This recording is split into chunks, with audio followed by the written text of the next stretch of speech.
Now to our other big story tonight. Two gubernatorial candidates taking the stage tonight, hoping to sway voters. Immigration, abortion, and the shooting in Uvalde, just some of the questions that were brought to those candidates. Our Lisa Barrera is in Edinburgh tonight, where that debate took place. Yeah, this is a big night for the Rio Grande Valley, really for Texas. This debate trending all over social media, and it took a lot of hard work behind the scenes. Media from all over the state, some from all over the nation here tonight, and it was a packed house, and really that hour went by fast, but here were some of the top issues debated tonight. Tonight is the only night Texas expects to see both gubernatorial candidates on the same debate stage, both in the Rio Grande Valley, where immigration system was discussed, and potential reforms. And I'm going to work with local leaders, Republicans and Democrats alike, to make sure that we have a Texas-based guest worker program to alleviate shortages that we have in our state for labor demands and reduce inflation and address supply chain issues as well. Incumbent Greg Abbott has bused asylum seekers to places like New York.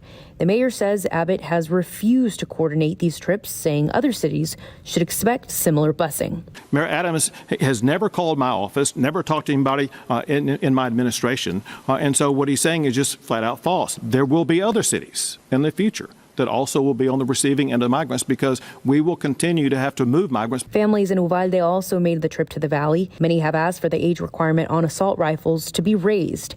Abbott says that can't happen. Here's why.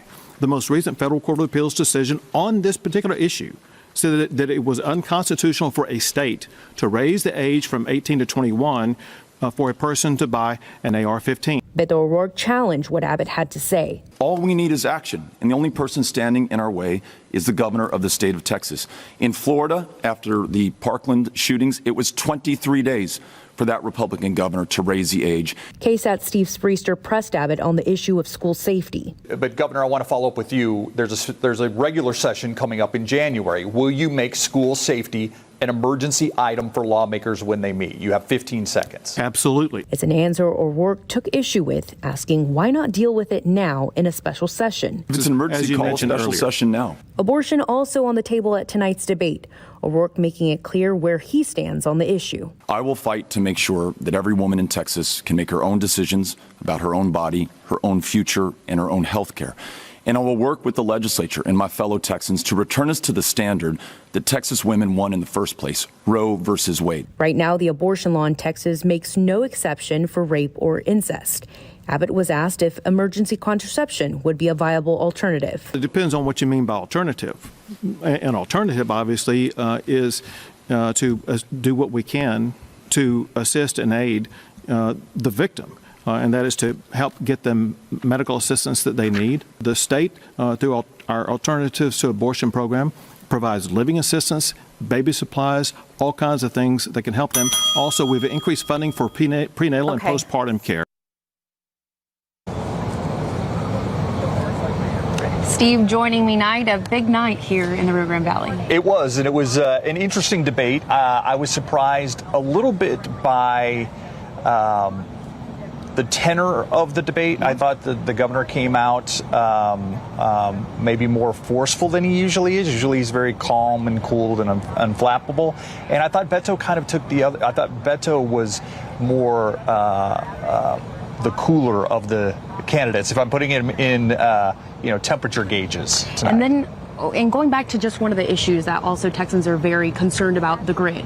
And O'Rourke didn't really answer that tonight. He kind of just pointed the finger. Yes. And then you had Governor Greg Abbott saying that what he plans to do to keep improving the grid is adding more non-renewable energy. Yeah, and what I really thought the governor, basically guaranteeing that the grid will not go down is kind of what caught me by surprise. And you have so many, I brought this book out here to show the debate book and all the different topics that we wanted to. There's several topics we didn't get to, and that's why, you try and get people to keep them on time, and really, there were a lot of things we didn't get to, but I thought it was an interesting debate, and I really thought both candidates made the points they wanted to make, and talked to the people they wanted to talk to. So the question is, did it change any minds? And I think that's going to be up to the voters to decide. And there's still a lot of follow-up questions, which I'm sure we'll keep bringing up as the days go by. But just quick question for you. How many questions did y'all have prepared for tonight? Of course, y'all didn't get to all of them. Yeah, I think we had something like 15 or 16 different topics that we wanted to get to, and I think we got through 9 or 10. Oh my, so a lot. Yeah, it's a lot you have to discuss. get into the hour, so try to keep it moving was what the moderator's job was. Well, great job tonight. I'm sure Thank people you. at Thank home you. appreciate all the coverage and all y'all have done. It's an interesting night.